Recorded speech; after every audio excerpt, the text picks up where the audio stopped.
Hello guys, welcome back to my YouTube channel, and in this video we have Abhinav with us, who is currently a DSA mentor at Geeks for Geeks as well as upcoming SD at LinkedIn. And in this video he will be sharing tips on how to study DSA and where do students go wrong while studying. So let's get started. So here my first question is what is the right way of studying DSA and what are the key areas जहाँ पे student mistake करते हैं? If we talk about the right way to learn DSA, right way to understand the concepts of data structures and algorithms, so I can say that DSA is like, it's not a thing to learn, it's not a thing to just, you are just reading the notes, you are just reading the articles, watching videos. No, DSA is more about practicing problems. More you will practice, more you will get in depth of DSA.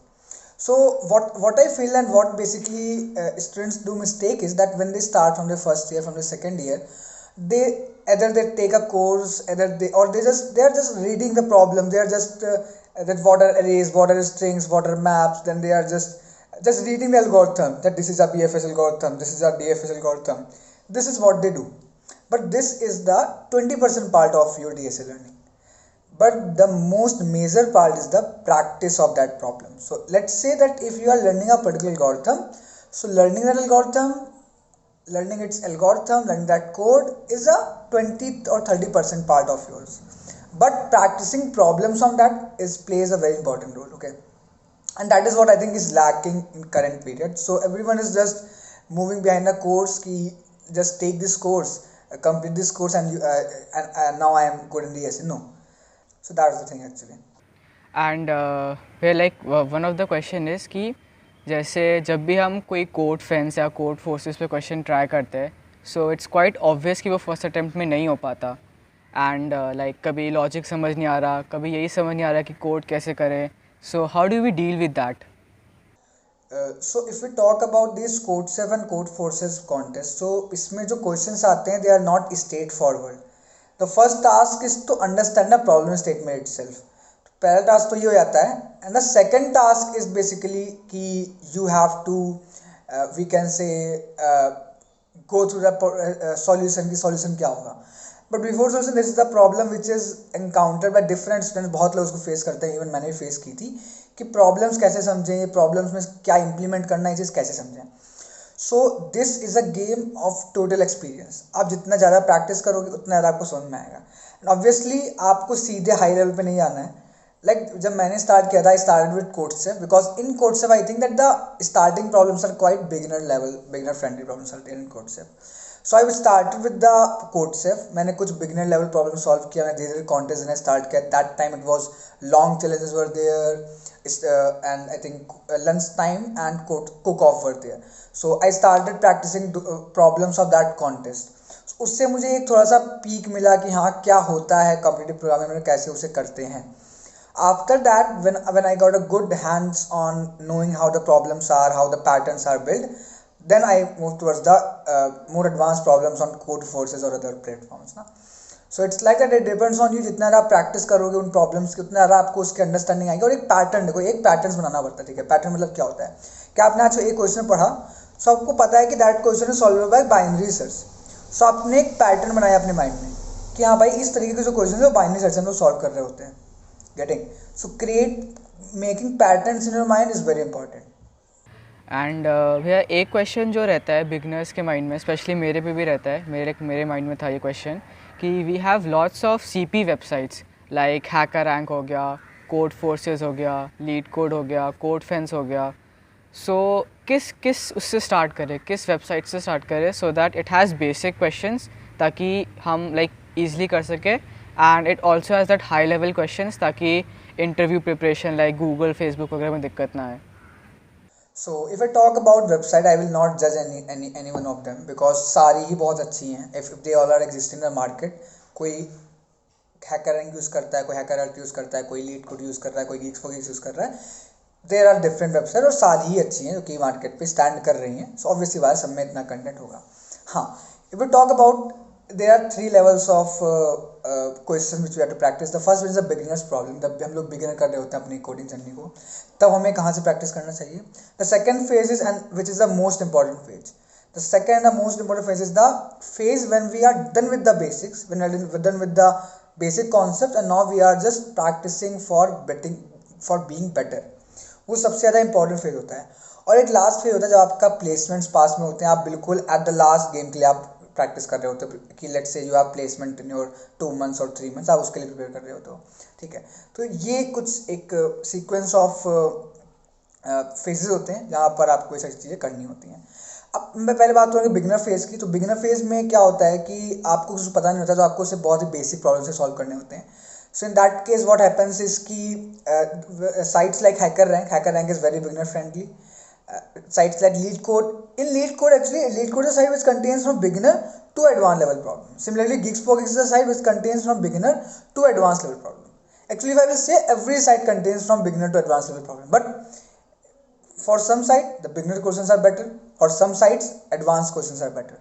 Okay, so for beginners I will recommend you that you can go through HackerRank, you can go through I think Geeks4Geeks, you can go through CodeSafe. So for CP, CodeSafe is a great website for beginners. If I talk about the intermediate, when you are practicing, when you are getting better, उस time पे आप obviously बात है LeetCode और GFG से तो आप कर ही सकते हो practice, that are more of DSA platforms. But अगर मैं बात करूँ कम्पिटिटिव प्रोग्रामिंग की, CP प्लेटफॉर्म की, तो आप CodeSafe के बाद आप CF कोड फोर्सेस में ट्रेन कर सकते हो, साथ साथ आप हैकर अर्थ को भी कंसिडर कर सकते हो. एंड एट द लास्ट अगर मैं इंटरव्यू की बात करूँ, इंटरव्यू के पर्सपेक्टिव से, so for interview I think कि LeetCode, InterviewBit, these are the platforms which are best. Okay, because यहाँ पर आपको जो प्रॉब्लम्स मिलती हैं डायरेक्टली ऐसे कोडिंग कॉन्टेस्ट में पूछी जाती हैं, इंटरव्यूज में पूछी जाती हैं. So I have basically recently attended many interviews. मैंने बहुत सारे इंटरव्यूज दिए हैं, मैंने बहुत सारे इंटरव्यूज में पार्ट लिया है, मैंने बहुत सारे कोडिंग राउंड्स दिए हैं. Even I am taking interviews at GFG channel. So मैंने चीज़ देखी है कि LeetCode वगैरह से डायरेक्ट क्वेश्चन पूछे जाते हैं. So that's good. And here, like you are doing an internship as SD in Xeon, and like मेरे मन में ना ये हमेशा से क्वेश्चन रहता है कि SD लोग करते क्या है, because I have heard a lot SD1, SD2 at Microsoft. So what exactly is the role of SD? Yeah, so if I will tell you the full form of this SD, it's software development engineer. We have software developers, we have software engineers, we have software developer engineers. Sometimes we have heard SWE, that is software engineer. So this all are basically the same roles. Different companies have their different names for these roles. Okay, as the name suggests, software development engineer. Okay, so that means obviously you have to develop software. Now there are different parts, there are different aspects of it, there are different domains inside this SD role only. Some of them are working in the front end side. They are building the front end of the software. Some of them are from the back end side. So currently I am working as a full stack there. So I am basically work with the front end and back end part both, or you can say the integration of front end and back end, that is also handled by us. So SD is a role which comprises of all the operations which are involved in the complete software development. We are not talking about software testing. We are not talking about software deployment. So software deployment is a separate field. आपने सुना होगा DevOps. DevOps is a particular field जिसमें software deployments कि आपको भाई you know AWS is there. So what is AWS कि आपको आपने एक सॉफ्टवेयर बनाया, you have to host it in a .com. आपको उसे AWS पे होस्ट करना है, आपको उसका डेटाबेस पे होस्ट करना है. That is what DevOps is. उसके पहले आते हैं टेस्टर्स. सॉफ्टवेयर डेवलपमेंट टेस्टर्स होते हैं, SDT बोलते हैं उसको. SDTs क्या करते हैं, सॉफ्टवेयर टेस्ट करते हैं. And before that we are SDs जो सॉफ्टवेयर को डेवलप करते हैं. So all the phases of the software development are handled by software developer engineers. And भैया एक और चीज़ that one of the last like question जो मैं आपसे पूछना चाहूँगा कि लाइक स्टूडेंट्स यूजुअली क्या होते हैं भैया कि currently we are more interested in internships कैसे मिले, एंड कंपनीज़ के बारे में अपडेट्स कैसे रखे, एंड इंटरव्यूज़ की डेट्स वगैरह कब आ रही है. So is there a way to track all this कि अपडेट्स, क्योंकि हमको जो मिलते हैं वो या तो फ्रेंड से मिलते हैं या फिर हमारी यूनिवर्सिटी के ईमेल से मिलते हैं. So is there a way to keep updates on like track of it कि कब कौन सी चीज़ हो रही है. श्योर, देखो first I will talk about college. So for college में आपको जो कॉलेज की तरफ से प्लेसमेंट्स या इंटर्नशिप मिलती हैं, that is what you deserve, क्योंकि आप उस कॉलेज में हो. सो और what I think is that if that is fine, means if you are in a college, then college can get you placement, college can get you internship. But if you are trying your hard to get a off campus offer, that is more of you, वो ज़्यादा effect करता है. And actually off campus offers are better than the college offers, which I feel basically. Okay, now the thing is how we can track of it, how we can get track of it. So for that, yeah, I think that having connections is very important. So I think that currently, if I talk for now in current scenario, LinkedIn is a very great platform for this thing. So LinkedIn में it's not like कि what we have some friends जो क्या करते हैं ना कि उन्होंने खुद अप्लाई कर लेते हैं और आपको नहीं बताते कि मैंने यहाँ पे अप्लाई किया है. मे भी जब उनका हो जाता है, जब वो वहाँ पर, तब बताते हैं भाई मैंने अप्लाई किया था एंड मेरा हो गया. So this type of people exist actually. But LinkedIn में कुछ ऐसे लोग भी होते हैं जो they don't just think of them, they think of others also. तो वो आके लिंक्डइन में पोस्ट करते हैं कि भाई एक अपॉर्चुनिटी है जो इन लोगों के लिए है और वो इस महीने आने वाली है. ऑब्वियसली उनका उसमें फ़ायदा हो रहा होता है because they are getting reach. तो आपको पहले तो एक्टिव रहना पड़ेगा.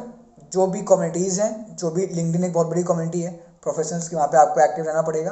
लिंक्डइन पे अपने कनेक्शंस बिल्ड करो.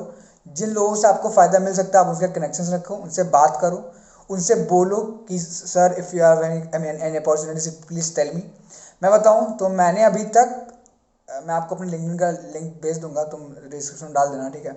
तो मैंने अभी तक 7-8 इंटर्न्स किए हैं यार, जिसमें कि 3 मेरे सॉफ्टवेयर इंजीनियरिंग के इंटर्न्स हैं, बाकी मैंने टीचिंग पे और मेंटरिंग पे काफ़ी काम किया हुआ है.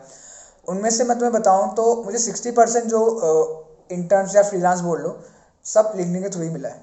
So people get to know about me on my LinkedIn profile. फिर वो मेरे पास लिंक्डइन में डीएम आता है कि that if you want to work with us, and then I get the opportunity. Okay, so this is thing happens. तो आपको connections बनाने पड़ेंगे, एक अच्छे पॉजिटिव कनेक्शंस बनाओ जो आपके लाइफ में भी वैल्यू ऐड करें. एंड वही है, एक्टिव रहो यार, सीनियर से कॉन्टेक्ट रखते रहो. बाकी बहुत सारे जो हमारे लिंक्डइन के इन्फ्लुएंसर्स हैं, लिंक्डइन के या यूट्यूब के इन्फ्लुएंसर्स हैं जो ये सब पोस्ट लाया करते हैं, आप उनके साथ कांटेक्ट में रहो तो चीज़ें पता चल जाती हैं. स्टार्टिंग में देखो, मुझे भी स्टार्टिंग में नहीं पता था यार कैसा कुछ होता है, ऐसा एसडी होता है या ऐसा भी लोग कुछ करते हैं. धीरे धीरे आपको पता चलता है, ठीक है. एंड अब मैं बताऊँ ऐसे कि let me give you the experience of my how I get internship at Zion, ठीक है. तो जहाँ मैं अभी कर रहा हूँ एसडी, सो वहाँ पे क्या हुआ था कि there was a contest on CodeChef which was a starters. तो मैंने उस कॉन्टेस्ट में पार्ट लिया था एंड उस कॉन्टेस्ट के थ्रू जियोन हायर कर रही थी, ठीक है. सो मुझे नहीं पता था कि मेरा यहाँ पे होने वाला है या मैं इसमें बहुत अच्छा परफॉर्म कर लूँगा. बट उस कॉन्टेस्ट में मेरी ग्लोबल रैंक 22 आई थी and India rank 10 was there. And luckily वो कंपनी को सिर्फ 2 इंटर्न्स हायर करने थे, पर वो टॉप 10 जो थी उस रैंक के, उनको वो हायर करने वाली थी, मतलब उनका इंटरव्यू करने वाली थी. So I, because my rank was top 10 in India, I was short listed for interviewing at जियोन. उसके बाद उन्होंने मुझे इंटरव्यू लिया एंड आई थिंक कि लास्ट में मैं और एक और बंदा, हम लोग दोनों ने एज ए इंटरव्यू ज्वाइन किया. तो ये होता है कि कभी कभी ऐसा होता है कि आप बस कहीं पार्ट ले रहे हो, आपको पता भी नहीं होता कि यहाँ से मुझे अपॉर्चुनिटी मिलेगी. तो इसलिए मैं बोलता हूँ कि कोई भी हैकाथॉन मिले, कोई भी कॉन्टेस्ट मिले, उसमें पार्ट जरूर लो. मे भी आपका अच्छा होगा, नहीं अच्छा होगा बात की बात, पर अगर अच्छा हो गया, वहाँ से अगर आपको कोई अपॉर्चुनिटी मिल गई, जैसे कि मुझे नहीं पता था कि मैं स्टार्टर्स दूंगा, मेरा इतना अच्छा परफॉर्मेंस हो जाएगा, मुझे यहाँ से एक इंटर्न मिल जाएगी, एसडी इंटर्न. तो एक्टिव रहना बहुत ज़रूरी होता है. Okay. And thank you so much भैया for joining. आई होप कि जितने भी लोग देख रहे होंगे, जितनी भी ऑडियंस होगी, they will gain a valuable information and ये उनको प्लेसमेंट्स में हेल्प करेगी. And thank you so much for joining. Thank you very much. Thank you for inviting. Thank you.